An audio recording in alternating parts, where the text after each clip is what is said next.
Bonjour 20 jeux de joueurs, 20 jeux de joueuses. La dégustation de Railroad Revolution, un jeu de What's Your Game, un éditeur qu'on apprécie quand même pas mal chez 20 jeux. Alors, let's go directement sur le thème. On est sur un thème de train. On aime bien les trains chez 20 jeux. Et ici, c'est vraiment le cas. On va gérer une petite compagnie de chemin de fer aux États-Unis et on va se développer pour aller de l'Est à l'ouest. Je me trompe pas, je me trompe pas. Alors, le jeu, le tour d'action d'un joueur est très facile. On a des ouvriers dans notre réserve personnelle, on en prend un, et on le place sur une des 4 actions de notre plateau individuel. Et on fait l'action. Les 4 actions, on construit une gare, on construit des voies de chemin de fer, on investit ou on construit pour le télégraphe, on développe le télégraphe, et ici on fait du commerce. Alors, la particularité du jeu, c'est qu'il y a plusieurs types d'ouvriers. Donc on a l'ouvrier de base qu'on a au départ, qui est le blanc, qui est un ouvrier non spécialisé. Tous les autres, d'autres couleurs, sont spécialisés. Excusez. Et donc, l'ouvrier que vous utilisez pour faire l'action, si c'est un blanc, vous ne faites que l'action principale, mais si vous utilisez une autre couleur, vous avez un boni, car l'ouvrier est spécialisé. On va faire un exemple précis, donc j'utilise mon ouvrier mauve pour construire une gare. Je prends la gare disponible plus à gauche et je la mets sur le plateau de jeu qui représente les États-Unis, dans une ville qui est connectée à mon réseau. Donc moi je suis noir, donc je peux construire ici ou construire ici.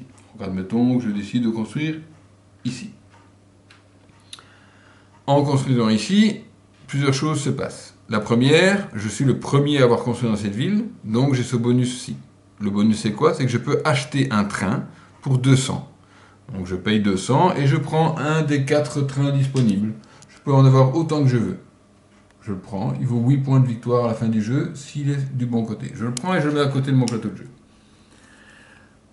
En payant les 200, attention. Le deuxième, c'est que je prends soit un ouvrier spécialisé turquoise ou orange. Admettons ici que je prenne un turquoise. Voilà. Et je le mets ici, disponible pour une action future. Mais, je reviens à mon action, comme j'ai joué un ouvrier violet, je peux en plus payer 100 et retourner, donc appliquer le pouvoir d'un des trains, ou le réactiver. Donc dans ce cas-ci, je pourrais soit retourner celui-ci, qui me permettrait de gagner 3 parts de télégraphe, ou alors celui-ci qui est désactivé, je pourrais dire, oh ben je le réactive. Voilà, comme ça, il est de nouveau disponible pour la prochaine fois. Donc pas mal d'imbrications dans toutes les actions. Je prends par exemple la construction, maintenant je vais décider de construire. Vous avez un autre exemple, admettons que je prenne, je reprends un mauve, je prends un turquoise, je le mets ici, et ça me permet de construire 2 voies de chemin de fer. Donc je prends les 2 les plus à gauche disponibles, je dois payer 400. Donc je paye 400, voilà, je paye 400, et je reçois, j'ai payé 400. Et je peux les mettre pour étendre mon réseau. Alors, évidemment, je dois partir d'une connexion existante. Admettons que je décide de construire ici. S'il y a des symboles montagne, je dois payer 100 $ de plus par triangle montagne qu'il y a. Donc ici, je devrais payer 200 $ supplémentaires. Je paye les 200 $ supplémentaires. Et puis, je décide d'aller jusqu'à San Diego. Et donc, je construis ici. Ceci est un symbole de plaine. Ça ne me coûte rien de plus. Ce qui me permet d'introduire un autre symbole qui se retrouve sur la carte, c'est le marché. Alors, le marché, donc quand j'ai fini mon action, j'appliquerai le marché. Avant ceci, je vais quand même préciser que j'ai joué un ouvrier turquoise, et les turquoises me permettent de construire une route supplémentaire. Et voilà, donc je prends la dernière route que j'ai ici, et je la mets, admettons, ici. Et je paye 100 $ de plus parce qu'il y a un symbole montagne. J'ai terminé mon action. Maintenant, puisque j'ai construit dans une case où il y a un symbole marché, je peux aller au marché. Le joueur qui provoque le marché, dans ce cas c'est le joueur noir, il peut faire un des deux ou les deux offres du marché. Dans ce cas-là, il doit évidemment payer en part de télégraphe. Dans ce cas-ci, dans le premier, je paye un télégraphe, ce qui me permet d'acheter un train pour 200. Alors ça, c'est pas cher. Donc, je pourrais payer un télégraphe et payer 200 $ pour acheter un train.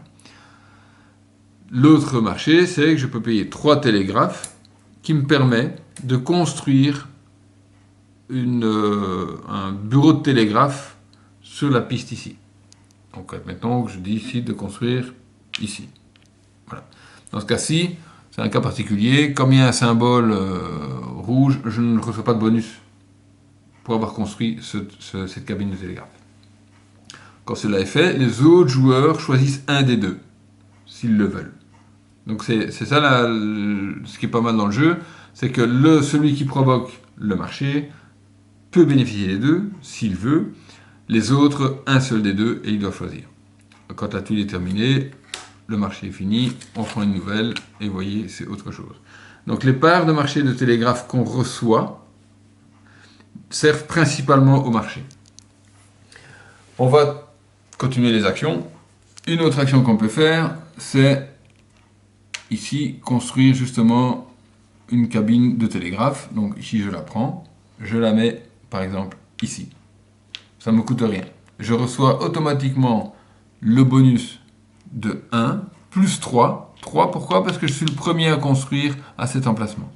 Et donc je reçois 4 parts de la société de télégraphe. 1, 2, 3, 4. Voilà, que je mets dans ma réserve personnelle.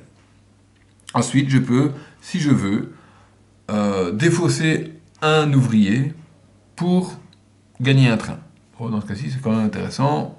J'ai un blanc qui ne me sert à rien, je le défausse et je prends un train, comme ceci. Moi, ça me fait beaucoup de trains. Hein. Comme j'ai mis un joueur gris, je peux bénéficier une deuxième fois du bénéfice de premier constructeur sur cette case. Donc dans ce cas-ci, je regagne encore 3 parts de télégraphe. Sachez que le télégraphe, ça vaut 150 $, et quand vous voulez à votre tour, vous pouvez l'échanger contre de l'argent. Donc c'est de l'argent également. La dernière action consiste à vendre. Donc je mets un turquoise, et je peux vendre soit une voie de chemin de fer, soit une cabane, et je touche à ce moment-là le montant qui est marqué en haut. Donc dans ce cas-ci, si je vends la cabane qui est ici, je gagne 900 et elle est jetée. Donc je l'ai éliminée du jeu et je gagne donc 900 $ que je prends de la banque. Voilà, 900 $ qui me permettent de faire mes petites emplettes par la suite. Même chose, comme j'ai mis un turquoise, je peux bénéficier de ce truc-ci qui me permet de activer ou réactiver une tuile. Donc dans ce cas-ci, admettons que je décide d'utiliser ce train-ci, ben je peux le retourner et son bonus c'est d'augmenter de 3 cases sur les échelles de performance. Donc je augmente de 3 et les échelles de performance sont ici. C'est une manière de marquer des points. Donc je pourrais avancer de 2, donc 1, je suis noir, donc je pourrais faire 1 pour augmenter mes points de victoire à la fin du jeu, et faire 1, 2, et donc avec celui-là ça fait 3. Donc je peux splitter les 3 points de performance sur les différentes échelles. Quand on passe une case, évidemment, il faut payer les choses adéquates.